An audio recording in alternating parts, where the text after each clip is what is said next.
મારું નામ લીંબાણી સૂરજ રમેશભાઈ, ગામ દેવપર, તાલુકો નખત્રાણા, કચ્છ ભુજ. અમે લોકોએ સૌપ્રથમ દાડમનું વાવેતર 2011-12 વર્ષમાં કરેલું. પહેલાં તો પાપાને એ મગફળી, કપાસ, એરંડા જેવા પારંપરિક ખેતી આપણે કરતા હતા. ત્યારબાદ દાડમનું વાવેતર ચાલુ કરેલું. અમે ICL કંપનીનું પોલીસલ્ફેટ છેલ્લા 4 વર્ષથી વાપરીએ છીએ, જેમાં કેલ્શિયમ, મેગ્નેશિયમ, સલ્ફર અને પોટાશ આવેલું છે. આ ફર્ટિલાઇઝર સ્લો રિલીઝ ફર્ટિલાઇઝર છે, જે છોડવાને ધીમી ગતિએ આ તત્વ પૂરા પાડે છે.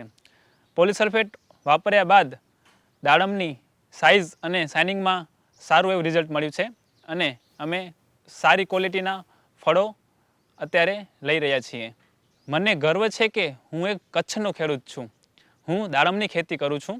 મારા દાડમ કચ્છમાં નહીં, મારા દેશમાં નહીં, પરંતુ વિદેશમાં પણ પ્રખ્યાત છે, જેનું મને અભિમાન છે.